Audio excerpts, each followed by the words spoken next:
इस लड़की को इतना अक्कुम चाहिए जिसके बारे में तुम सोचकर पागल हो जाओगे। ऐसा नहीं है कि इसका बॉयफ्रेंड नहीं होता, पर इसकी जो फैंटेसीज है वो एकदम एक्सट्रीम से भी एक्सट्रीम लेवल की होती है। और इस मूवी के अंदर एक जो सस्पेंस है जो कि एकदम बिल्कुल लास्ट में मालूम चलेगा, जिसको सुनने के बाद तुम्हारा दिमाग फट जाएगा। तो बिना समय गवाए डायरेक्ट करते हैं मूवी को स्टार्ट।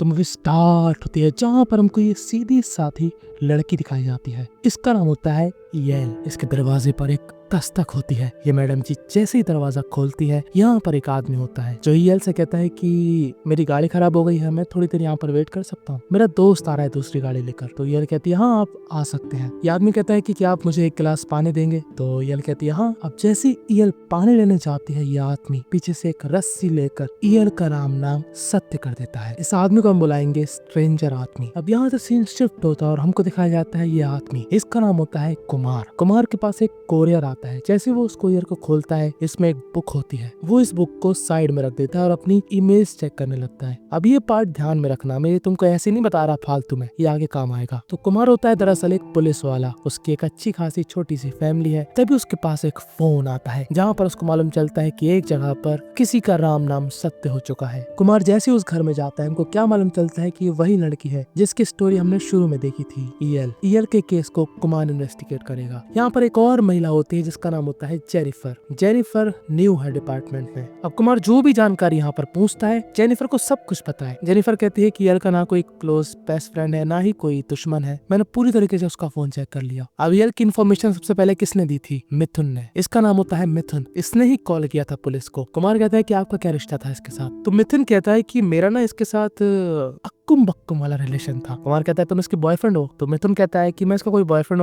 नहीं हूँ, मैं सिर्फ रात में आता था। तो कुमार कहता है अच्छा, इसका मतलब तू बस अक्कुम बक्कुम के लिए आता था? कुमार कहता है ऐसा है, अपने काम से काम रख, जितना बताया उतना सुन के चला जा। कुमार यहाँ पर कुछ नहीं बोलता है क्योंकि वो क्या ही बोलेगा इसको। अब 1-2 दिन तक कुमार पूछताछ करता है यहाँ पर आसपास। तभी अचानक से जेनिफर का फोन आता है और जेनिफर कहती है कि सर केस सॉल्व हो चुका है, मुझे पता लग गया खूनी कौन था। तो हाँ, यही बंदा जो कि पकड़ा जाता है, इसी ने ईएल का नाम सत्य किया था, जिसको हम बुला रहे थे स्ट्रेंजर आदमी। अब ये स्ट्रेंजर आदमी इतनी जल्दी पकड़ गया, मतलब केस सॉल्व हो चुका है। अजीब घंटा। स्ट्रेंजर आदमी बताता है कि मेरे पास एक कोरियर आया, उस कोरियर के अंदर पैसे रखे हुए थे, उसमें लिखा हुआ था कि फलाना फलाना इंसान का नाम सत्य करना है और तुम इस पैसे को रख सकते हो और अपनी बेटी का इलाज करा सकते हो। जी हाँ, इस बंदे की बेटी का इलाज होना था जिसमें काफी सारा पैसा लगना था, जो कि इसके पास था नहीं। तो जो भी बंदा जिसने भी ये कांड करवाया था, वो इस आदमी को पैसे भेजता है और साथ में लिखता है कि उसको क्या काम करना है। तो यह आदमी वो काम कर लेता है, यानी कि ईएल को ऊपर पहुंचाने का काम। और इसी ने सरेंडर किया आगे से आकर, क्योंकि उसको काफी रिग्रेट है इस चीज के लिए। अब जेनिफर काफी खुश होती है कि सर ये केस सॉल्व हो गया। तो कुमार कहता है तू क्या ऊपर से हिली हुई है? उसने क्या बताया कि उसके पास पैसे आए, मतलब किसी ने उससे करवाया है। तो इतनी जल्दी खुश मत हो, अभी दिमाग के घोड़े और दौड़ा, मेन आदमी कोई और है जिसको हमको ढूंढ के निकालना है। अब कुमार सोचता है किससे पूछताछ करे। वो यहाँ पर मिथुन के पास जाता है और कहता है कि तू मुझे समझा कि तेरा कैसा रिश्ता था ईएल के साथ, तेरी तो गर्लफ्रेंड भी है। जी हाँ, मिथुन की जिंदा ताजी फ्रेश गर्लफ्रेंड है, पर फिर भी वो ईएल के पास क्यों जाया करता था, यही कुमार पूछ रहा था। तो मिथुन कहता है कि ऐसा है कि वो हमारा पर्सनल मैटर है, मैंने ईएल के साथ कुछ भी गलत नहीं किया, जो भी कुछ था अंडरस्टैंडिंग से था। और ज्यादा आपको चुल लेना पता करने की तो जाके उस प्रशांत से पूछो। तो कुमार कहता है प्रशांत? ठीक है, उसके पास भी जाता हूँ। और हाँ, थोड़ा मैं आपको ईएल के बारे में बता दूं, ईएल दरअसल एक अनाथ लड़की होती है जिसने स्टडी करी, कॉलेज किया। पहले उसका नाम कुछ और था, पर उसने बाद में अपना नाम ईएल करवा लिया था। अब कुमार जाता है प्रशांत के पास, जहाँ पर उसको क्या मालूम चलता है कि प्रशांत तो यहाँ पे है ही नहीं, वो तो अपने दोस्त किसी जिग्नेश के साथ कोची में है। पर कुमार भाई साहब पुलिस वाला है, उसने कच्ची गोटियां नहीं खेली। वो यहाँ पर जिग्नेश को कॉल लगाता है और कहता है कि मेरी कुमार से बात करा, तेरे पास में तो होगा। तो जिग्नेश कहता है हाँ कराता हूँ ना। तो यही बंदा होता है प्रशांत। प्रशांत यहाँ पर कुमार से बात कर रहा होता है। तभी कुमार यहाँ पर अपना दिमाग लगाता है, कहता है फोन स्पीकर पर कर, जिग्नेश तेरे पास में ही है? प्रशांत कहता है हाँ पास में ही है। तो कुमार कहता है मैं 3 तक गिनती गिनूंगा, तुझे बताना है कि प्रशांत ने कौन से कलर की टी शर्ट पहनी है। और बस यहीं पर इन सब का सीक्रेट उर्फी जावेद के कपड़ों की तरह खुल जाता है। प्रशांत ने अपना फोन दे रखा था अपने दोस्त जिग्नेश को, जो कि कोची में था, ताकि उसकी लोकेशन भी कोची की है। पर दरअसल प्रशांत होता है अपनी ही छत पर और कुमार उसको पकड़ लेता है। कुमार कहता है क्यों मारा ईएल को? प्रशांत कहता है मैंने नहीं मारा, वो तो मेरी एक्स गर्लफ्रेंड थी जिससे मैं बहुत ज्यादा प्यार किया करता था। कुमार कहता है तो बिना समय गवाए डायरेक्ट कर अपनी स्टोरी को स्टार्ट। ईएल से मेरी पहली बार टक्कर हुई थी, वो 1-2 पेज वहीं पर भूल गई थी।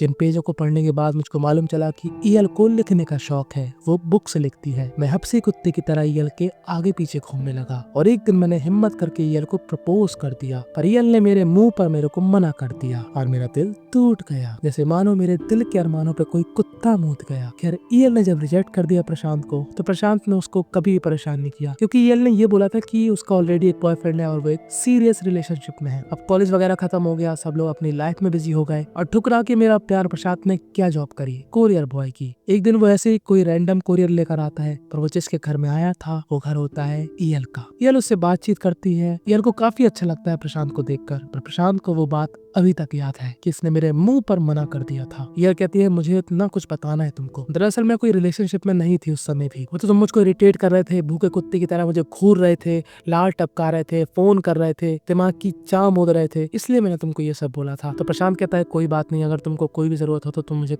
कॉल कर लेना, मेरा नंबर अभी तक वही है। तो अब ईयल के पता नहीं दिल में कौन सी तितली उड़ रही थी। ईयल यहाँ पर प्रशांत को कॉल लगाती है, उससे बातचीत करती है। अब इन दोनों की बातचीत प्यार में बदल जाती है। दोनों एक दूसरे से प्यार करने लगते हैं, बाद में से प्यार देने लगते हैं और जब दोनों का माहौल गर्म हो जाता है तब उनके बीच अक्कुम पक्कुम हो जाता है। ईयल को लिखना पसंद था, प्रशांत को उसकी बुक पढ़ना पसंद था। अब एक दिन ना ईयल घर पे नहीं होती और प्रशांत उससे मिलने आया था रात के टाइम। वो ईयल को फोन लगाता है। ईयल कहती है कि मैं ना कल आऊंगी। तो प्रशांत कहता है मुझे तुम्हारी बहुत याद आ रही, मैं तुम्हारे घर के पास ही रुका रहूंगा, मैं तुम्हारा इंतजार करूंगा। ईयल मना करती है कि नहीं भाई तू चला जा, क्यों लगा है इंतजार कर रहा फालतू में। पर प्रशांत नहीं मानने वाला था। प्रशांत वहीं बैठ जाता है कि तभी प्रशांत को ईयल के घर की खिड़की खुली दिखती है, जहाँ पर वो क्या देखता है कि कुछ पेजेस रखे हुए हैं। वो जैसे उन पेजेस को उठाता है उसको बड़ा वाला हार्ट अटैक आने वाला था, क्योंकि वो यहाँ पर रखे पेजेस में क्या पढ़ता है कि ईयल की फैंटेसी भाई साहब मियां खलीफा और मियां मालकोवा जितनी वाइल्ड है। जी हाँ, उसने यहाँ पर लिख रखा है कि मुझको बड़े पसंद है, बड़ी उम्र के लड़के पसंद है, कभी मुझे कोई फीमेल पसंद है, मेरा किसी के साथ भी करने का मन करता है, मेरे अंदर बहुत बड़ी भूख है, मुझे जो भी पसंद आता है मुझे उसके साथ लेना चरम सुख है, चाहे वो ट्राइबर हो, चाहे पेंटर हो, चाहे कोई भी हो। और ये बात सुनकर प्रशांत के दिल में बुलडोजर नहीं सीधा सीधा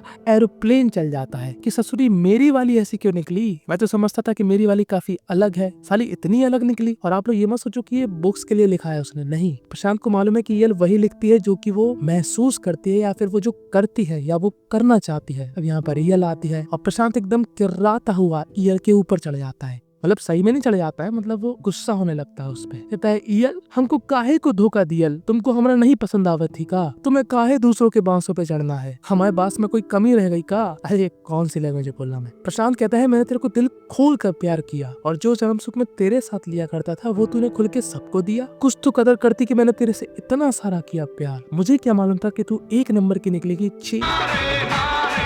ईयल कहती है कि यार तुम समझने की कोशिश करो, अक्कुम बक्कुम और प्यार दोनों अलग अलग चीज है। प्यार मैं तुमसे करती हूँ और अक्कुम बक्कुम में हाँ कभी कभी मेरा मन हो जाता है, मेरी फैंटेसीज अलग है, ये दुनिया नहीं समझ सकती मेरी फीलिंग्स को। प्रशांत कहता है ऐसा है माते जी, हम आपके टाइप के नहीं है, मैं आपसे ब्रेकअप करता हूँ। प्रशांत यहाँ से चला जाता है। प्रशांत ने ये सारी स्टोरी कुमार को बता दी थी। प्रशांत ने ये भी बताया था कि वो ना ईयल से मिलने गया था जब वो निपट चुकी थी। वो घबरा के घर पर आया और उसको डर लगा कि कहीं पुलिस उस पर शक न करे, इसलिए उसने ये सब नौटंकी करी कि वो कोची में है। पर प्रशांत को ना यहाँ काफी रिग्रेट हो रहा था कि शायद उसकी ही वजह से ईयल के साथ ये सब हुआ, अगर वो उसके साथ होता तो उसके साथ ऐसा कभी भी नहीं होता। प्रशांत यहाँ पर अपने को भी निपटाने की कोशिश करता है और अपने 3 माले के घर से हाई जंप मार देता है। अब कुमार पता करता है कि वो पैसा कौन से कोरियर सर्विस से आया था। तो यहाँ पर मालूम चलता है कि पैसा यूएस से आया था और जो उस पैसे को कलेक्ट करने आई थी वो एक लड़की थी। दरअसल वो जो आदमी के पास पैसे भेजे गए थे वो यहीं से भेजे गए थे जिसने ईयल को निपटाया था। तो मालूम चलता है कि वो पैसे भेजने वाली मिथुन की माँ थी। जी हाँ, यही रसिया मिथुन, जिसकी अपनी अच्छी खासी गर्लफ्रेंड है, फिर भी ईयल के साथ मुंह काला करता था। अब कुमार वहाँ पर जाता है जहाँ से ईयल की बुक पब्लिक हुआ करती थी। कुमार यहाँ पर पूछता है कि लास्ट बुक ईयल ने किसको भेजी थी यहाँ से। तो मालूम चलता है कि ईयल ने जिसको अपनी लास्ट बुक भेजी थी वो इंसान था कुमार। जी हाँ, यही पुलिस वाला। तो कुमार की यहाँ पर फटके 365 हो जाती है कि बीसी मैं कहाँ पर आ गया इन सब में। वो घर पर जाकर बुक पढ़ता है जहाँ पर उसको क्या मालूम चलता है कि बुक के आखिरी पेज यानी कि 11वां चैप्टर जिसका नाम था द लास्ट पेज, वो तो उर्फी जावेद के कपड़े की तरह फटा हुआ है। अब कुमार का दिमाग चकरा रहा था कि ये स्ट्रेंजर ईयल ही थी जो उसको बुक्स भेजा करती थी या ईमेल भेजा करती थी। यहाँ पर जेनिफर से कहता है कि अच्छा तुम इस बुक को पढ़ो और बताओ कि इसमें से कुछ क्लू मिला कि नहीं तुमको। हमको क्या मालूम चलता है कि जो जेनिफर है ना वो ईयल को पहले से ही जानती थी। जी हाँ, कुमार यहाँ पर मिथुन को बुलाता है और कहता है कि जो पैसे पैसे आए ना वो तुम्हारी माँ के अकाउंट से आए हैं। मिथुन कहता है मुझे क्या पता कैसे आए वो पैसे, मैंने कोई पैसे नहीं मंगवाए माँ से अपनी। अब प्रशांत की हालत काफी सीरियस थी और कुमार प्रशांत से मिलने जाता है कि उसको लग रहा था कि प्रशांत ही है जो कि कुछ और भी जानता होगा। तभी हम लोग क्या देखते हैं कि यहाँ से एक और बंदा निकल रहा होता है जो कि डॉक्टर के कपड़े पहना होता है, पर ये होता है मिथुन। वो यहाँ पर प्रशांत का राम नाम सत्य कर चुका था, पर कुमार उसको यहाँ पर पकड़ लेता है। कुमार कहता है तूने प्रशांत को क्यों निपटाया? तो मिथुन कहता है कि मेरा ईयल के साथ सिर्फ अक्कुम बक्कुम वाला रिश्ता था, वो मुझसे बहुत ही ज्यादा डीपली प्यार करने लगी थी। मैं नहीं चाहता था कि मैं उससे प्यार करूं, पर मैं भी करने लगा था और प्रशांत भी इसमें इंक्लूड है। तो मुझे गुस्सा आया और मुझको ऐसा लगा कि ये सारा कांड प्रशांत ने किया होगा, इसलिए मैंने उसको निपटा दिया। अब मिथुन को हो जाती है जेल। और अब कुछ दिन बीतने के बाद जब कुमार अपने बच्ची के साथ यहाँ पर चिल कर रहा होता है, तभी उसकी बच्ची कहती है कि पापा पापा इस कॉपी में लिखा है कि यहाँ पर 98 पेज है, पर इसके अंदर तो 96 पेज है। तो कुमार कहता है कि यार देखो ना उसमें क्या लिखा है, उसमें लिखा है कि सब कुछ मिलाकर 98 पेज है, यानी कि जो इंडेक्स का पेज है और जो बाहर के कवर पेज है उन सबको मिलाकर बोला गया है। तभी कुमार के दिमाग में एक बात हिट करती है कि वो बुक भी तो ऐसे हो सकती है। उस बुक को दोबारा से देखता है, जहाँ पर वो क्या देखता है कि लास्ट पेज में ही सब कुछ लिखा है। ईयल ने उसमें क्लू दिया है। वो ईयल के मैसेज पढ़ता है जो कि वो स्ट्रेंजर को भेजा करती थी। वो उसके स्ट्रेंजर वाले मैसेज पढ़ता है। ईयल को नहीं पता था कि कुमार एक पुलिस वाला है, वो बस रैंडमली एक स्ट्रेंजर को पकड़ लिया था और उसको मैसेज भेजती थी जो कि कुमार ही था। कुमार यहाँ पर मैसेज पढ़ के क्या निकालता है कि जो ईयल है ना वो काफी दुखी हो चुकी थी क्योंकि प्रशांत ने उसको रिजेक्ट कर दिया था। प्रशांत को उससे घिन आने लगी थी क्योंकि उसकी फैंटेसीज काफी वाइल्ड थी। तभी उसकी मुलाकात होती है मिथुन से। मिथुन उसको काफी पसंद आया। मिथुन बहुत ही ज्यादा वाइल्ड था अक्कुम बक्कुम करते समय, जो कि उसको काफी पसंद था। उसकी पसंद के लिए वो पिटती थी, पता नहीं क्या क्या करती थी। वो एक बार हॉस्पिटल जाती है जहाँ पर वो क्या देखती है कि एक आदमी यहाँ पर रो रहा होता है क्योंकि उसकी बेटी का इलाज होना है और उसके पास इनफ पैसे नहीं है। ये आदमी वही होता है जिसने ईयल का राम नाम सत्य किया था। तो हमको यहाँ पर क्या मालूम चलता है कि ईयल ही चाहती थी कि कोई उसको निपटा दे। ईयल ने ही सब कुछ प्लानिंग करी थी क्योंकि ईयल भगवान के पास जाना चाहती थी, क्योंकि ईयल बहुत सारी बुक्स वगैरह लिखा करती थी। वो किताबों की दुनिया में खोई हुई थी। कहती है कि मैं इस दुनिया की हीरो नहीं बन सकती, पर मैं अपनी कहानी की हीरो बन सकती हूँ। उसने क्या किया, जब उसने मिथुन के साथ अक्कुम बक्कुम किया और उसका प्रोटीन निकाल के जब उसको थका के सुला दिया, तो उसका फोन लेकर उसकी माँ को कॉल किया कि उसको पैसे चाहिए और पैसे उसने वहाँ से कलेक्ट किए। और ये आदमी ईयल के ही कह रहा था कि एक औरत आई थी पैसे लेने के लिए। अब ये चीज कौन ही सोच सकता है कि भाई जो बंदा निपटा है वही यहाँ पर पैसे लेने आया था। और जब कुमार ये बुक दिखाता है इस बंदे को, तो ये बंदा कहता है हाँ यही औरत आई थी पैसे लेने। सब कुछ ईयल ने प्लानिंग करी थी। उसने उस आदमी के पास कोरियर भिजवाया, उसको लेटर दिया कि किसको निपटाना है। ईयल का ही सब कुछ कारनामा था। ईयल ने ऐसा क्यों किया? क्योंकि वो अपनी लाइफ से परेशान थी। और यहीं पर ये मूवी थी एंड हो जाती है। अब इस मूवी के अंदर मेरे को ये समझ में नहीं आया कि भाई ईयल ने इस बंदे का सहारा क्यों लिया। डायरेक्ट भी पैसे दे सकती थी उसको अगर उसकी हेल्प करनी थी। खैर इस मूवी से हमको यही सीखने को मिला कि जो बंदा जैसा दिखता है वो वैसा नहीं होता। आप सोचो कि ये इंसान बहुत सीधा है, आप सोचो कि ये इंसान बहुत बिगड़ा है, क्या पता इन रियलिटी वो कुछ और हो। जैसे कि प्रशांत को मालूम चलता है कि ईयल का भाई साहब वाइल्ड सीक्रेट क्या ही है, पूरा रायता फैला रखा है। खैर तुमको क्या लगता है कि अगर तुम्हारी बंदी की कोई ऐसी फैंटेसी होती जो कि ईयल की है तो तुम क्या करते? कमेंट में अपनी राय जरूर बताना। खैर तुम्हारे लेफ्ट और राइट में तो बेहतरीन सी स्टोरी आ रही है जिसको तुम देखोगे तो तुम्हारा सारा डाटा वसूल हो जाएगा। Follow me on Instagram, subscribe my channel now. बस।